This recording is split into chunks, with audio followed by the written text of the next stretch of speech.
mencari sumber kesembuhan dari tempat lain, tetapi dia mencari Tuhan Yesus sebagai sumber kesembuhan yang sejati.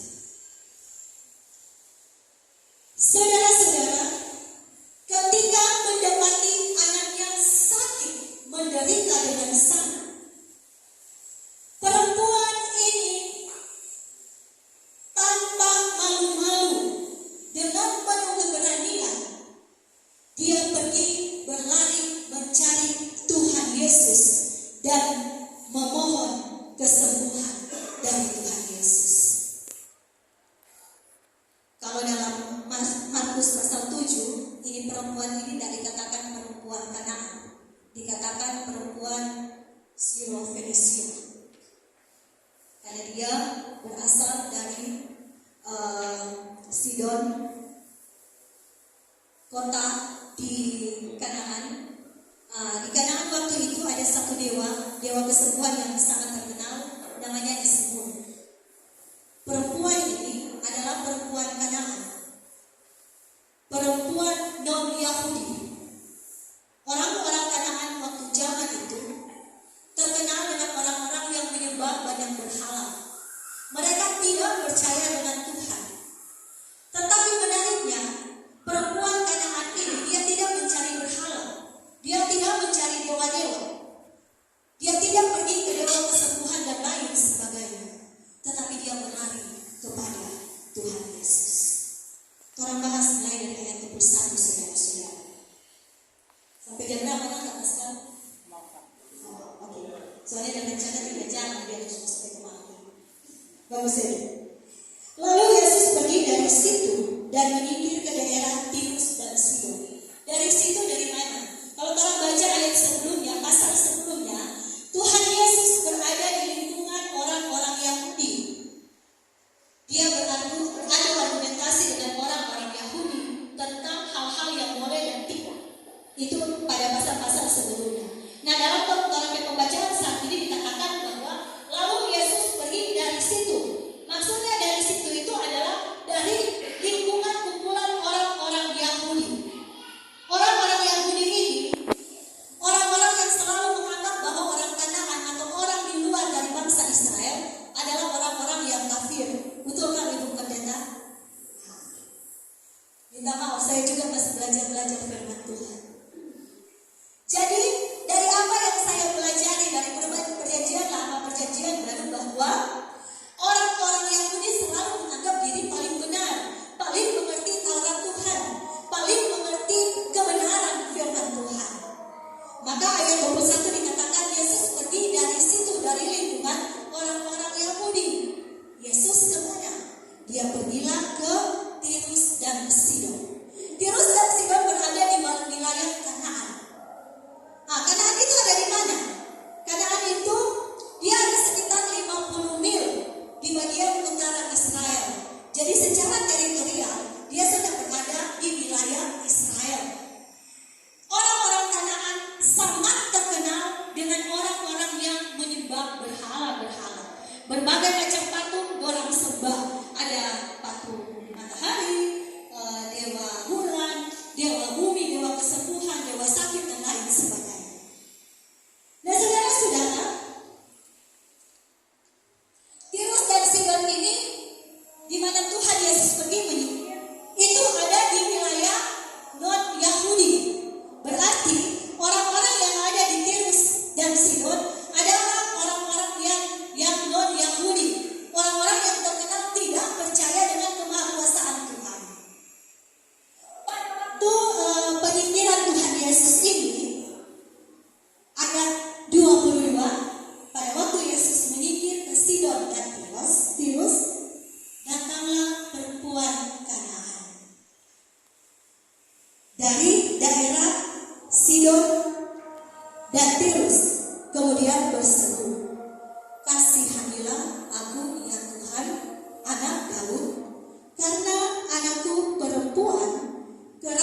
Tuhan, tidak mengerti siapa itu Tuhan, tidak menyembah Tuhan. Justru pada saat Tuhan Yesus ada di Kanaan, Ia datang meminta kesembuhan, meminta belas kasihan, meminta pertolongan dari Tuhan Yesus. Nah, saudara-saudara, ayat 22 adalah seruan pertama. Perempuan Kanaan ini meminta pertolongan kepada Tuhan.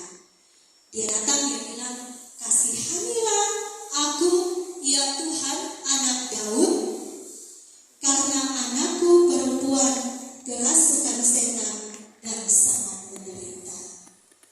Apakah Tuhan Yesus langsung menjawab? Apakah Tuhan Yesus langsung berpaling atau mengulurkan tangan dan menjawab seruan dari perempuan Kanaan ini? Orang baca di ayat selanjutnya, ayat 23. Tetapi Yesus sama sekali tidak menjawabnya. Lalu murid-muridnya datang dan meminta kepadanya, suruhlah ia pergi, ia mengikuti kita dengan berteriak-teriak. Ayat 24, jawab Yesus, aku diutus hanya kepada domba-domba yang hilang dari umat Israel. Tetapi perempuan itu mendekat dan menyembah Dia sambil berkata, Tuhan, tolonglah aku. Kedua kali perempuan Kanaan ini mengalami penolakan. Apakah Tuhan Yesus tidak mendengar? Apakah Tuhan Yesus tidak penuh dengan belas kasihan? Tidak. Di sini secara pribadi saya dapat menarik kesimpulan Tuhan Yesus sementara menguji keteguhan iman dan kepercayaan dari perempuan Kanaan ini. Waktu pertama kali dia bilang, Tuhan kasihani akan kita. Kita memang sangat menderita. Tuhan belum langsung menengok. Kedua kali dia bilang lagi, Tuhan tolonglah aku. Permohonan pertolongan yang kedua dari perempuan Kanaan ini tidak hanya berlaku untuk minta kesembuhan anaknya, tetapi dia bermohon kepada Tuhan, Tuhan tolonglah aku. Berarti sudah menyangkut juga kehidupan pribadinya. Bukan hanya memohon pertolongan untuk anaknya yang kerasukan setan, tetapi memohon pertolongan dari Tuhan untuk kehidupannya secara pribadi. Apakah Tuhan Yesus langsung menjawab? Apakah Tuhan Yesus tergerak hatinya? Belum, saudara-saudara. Tuhan baca lagi. Tuhan Yesus bilang, saya diutus untuk menyelamatkan domba-domba Israel yang hilang. Ini kadang-kala menjadi ayat andalan orang-orang bangsa Yahudi yang memegahkan diri secara rasi. Bahwa Tuhan itu hanya untuk orang Israel. Bahwa Tuhan itu hanya memberikan keselamatan, hanya memberikan kesembuhan, hanya memberikan anugerah dan berkat untuk orang Israel. Tetapi tidak seperti itu. Tolong lihat lagi ayat yang ke-25. Kedua kali ini perempuan Kanaan ditolak. Pertama Tuhan pura-pura tidak dengar. Kedua Tuhan tolak dengan mengatakan bahwa Tuhan itu diutus, Yesus itu diutus hanya untuk menyelamatkan domba-domba yang hilang dari umat Israel. Sementara perempuan yang memohon pertolongan ini adalah non-Israel, non-Yahudi. Kemudian ayat 25 tolong baca. Tetapi perempuan itu mendekat dan menyembah Dia sambil berkata, Tuhan, tolonglah aku.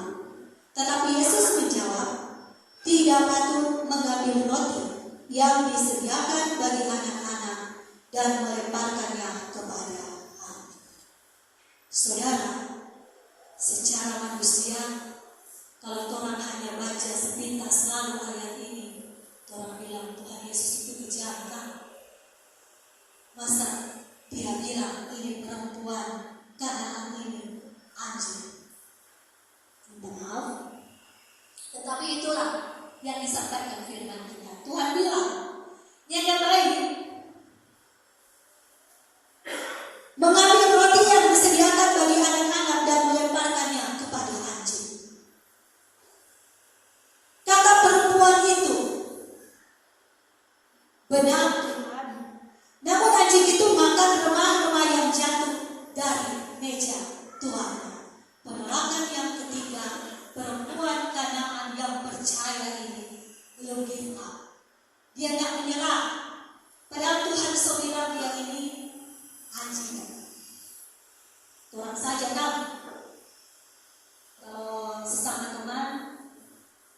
seperti itu pasti marah. Marah toh? Pasti marah. Kenapa perempuan Kanaan ini dia tidak marah? Karena dia punya iman, keyakinan dan kepercayaan yang luar biasa, bahwa dia meminta kepada orang yang tepat. Dan saudara, jangan salah mengerti. Saya juga waktu sempat baca ayat ini bertanya-tanya, Tuhan, coba sekasih perumpamaan anjing. Setelah saya pelajari lagi, ternyata istilah kata anjing yang Yesus pakai kepada perempuan Kanaan dalam ayat ini itu berbeda dengan kata anjing yang biasa orang-orang Yahudi berikan atau kasih kepada orang-orang yang non-Yahudi. Jadi bangsa Yahudi menganggap orang-orang yang non-Yahudi itu sama dengan anjing. Tetapi kalau orang belajar lebih dalam, istilah yang dipakai oleh orang-orang Yahudi itu anjing disebut kuon. Kuon itu anjing liar. Dia bakal bakudis, yang taurus, yang datuan, kesana kamari. Jadi itu tuh kuon yang biasa, yang lazim digunakan oleh orang-orang Yahudi kepada orang-orang yang non-Yahudi. Jadi orang jangan bilang ke orang-orang non-Yahudi, orang-orang di luar Yahudi. Itu sama dengan kuon, anjing liar. Nah, istilah anjing yang digunakan Tuhan Yesus kepada perempuan Kanaan ini adalah kurion. Kurion itu papi, anjing kecil. Jadi itu anjing kecil, anjing yang ada tuannya, diurus dengan baik, dikasih makan bersih. Kadang-kadang kalau dapat tuan orang kaya, dibawa di salon, dibawa ke dokter hewan, itu anjing-anjing kecil kayak kuda. Itu kurion. Nah, kurion inilah yang digunakan Tuhan Yesus untuk memberikan gambaran, untuk mengajukan kata-kata kepada perempuan Kanaan. Jadi bukan kuon. Kalau kuon itu seperti saya bilang tadi, dia anjing liar. Dia suka kado, dia tua, dia taurus. Dimulai sebagai RW kan. Suka kado, jadi hati-hati yang jaga makan RW. Mau mesti tanya, apakah penjual RW ini anjing kurion atau kuon? Nah, saudara-saudara, istilah anjing yang Tuhan Yesus berikan kepada perempuan Kanaan ini adalah kurion. Berarti anjing yang punya tuan, anjing yang manis, yang lucu, yang dengar-dengaran. Dan perempuan Kanaan ini menangkap pesan dari kata anjing ini yang diberikan kepada dia. Makanya dia tidak menyerah waktu Tuhan bilang, nyada baik roti yang dimakan oleh anak-anak diberikan kepada anjing. Karena anjing yang Tuhan Yesus gambarkan di sini bukan anjing kuon, bukan anjing liar, tetapi anjing yang penuh dengan kasih sayang. Anjing dengan istilah bahasa Yunani kurion. Nah, saudara-saudara,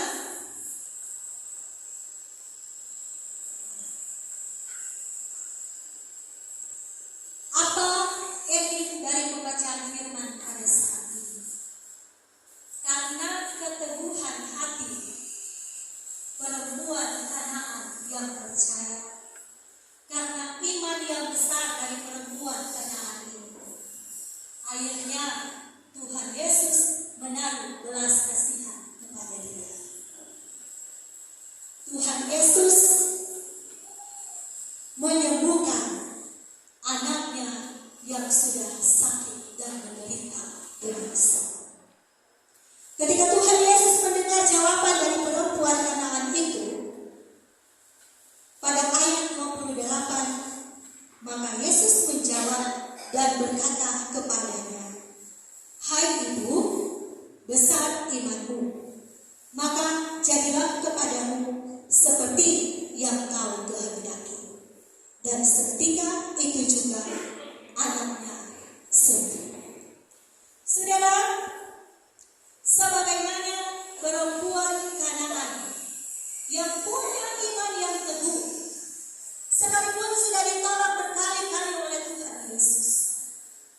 dia tetap mencari, dia tetap menaruh kepercayaan, dia tetap menaruh pengharapan kepada Tuhan. Maka marilah saya dan saudara-saudara diingatkan Tuhan untuk bisa punya iman seperti itu. Amin. Suka mendapatkan mujizat seperti yang perempuan Kanaan ini dapatkan? Suka? Harus berani ditolak. Ini Tuhan Yesus sumber keselamatan yang tolak. Walaupun akhirnya tetap Tuhan terima karena melihat iman kepercayaan dari perempuan ini. Mungkin saat ini ada di antara saya dan saudara-saudara yang sudah berkali-kali berulang-ulang berdoa, tetapi belum menerima jawaban. Jangan berhenti berdoa. Jangan berhenti berharap. Jangan berhenti percaya kepada Tuhan Yesus. Karena sangat perempuan Kanaan yang tidak menghiraukan segala jenis penolakan, yang tetap berpegang teguh percaya bahwa alamat yang dia tuju adalah sudah tepat, meminta kesembuhan dari Tuhan. Maka pasti saya dan saudara-saudara, ketika orang tidak berhenti berharap, ketika orang tidak berhenti berdoa, ketika orang tidak berhenti menaruh kepercayaan kepada Tuhan, maka tangan Tuhan yang penuh kasih, tangan Tuhan yang hebat pasti akan menolong saudara-saudara. Amin. Jadi jangan berputus asa. Jangan menjadi pesimis. Ini perempuan Kanaan ini sebenarnya berdasarkan adat istiadat dari orang-orang Yahudi, dia tidak layak menerima belas kasihan dari Tuhan. Banyak sekali latar belakangnya yang mendukung ketidaklayakannya ini. Pertama, dia seorang perempuan. Bangsa Yahudi sangat menomorduakan masalah gender. Bangsa Yahudi tidak mengizinkan perempuan berbicara secara langsung dengan rabi, dengan imam mereka. Kedua, di Yahudi kalau didapati orang yang sakit berarti dianggap orang terkutuk. Nah, ini perempuan ini seorang Kanaan seorang perempuan kok dia membawa orang yang sakit lagi, tetapi dia dicintai oleh Tuhan. Amin. Tuhan tidak melihat adat istiadat, Tuhan tidak melihat budaya, Tuhan tidak melihat siapa orang.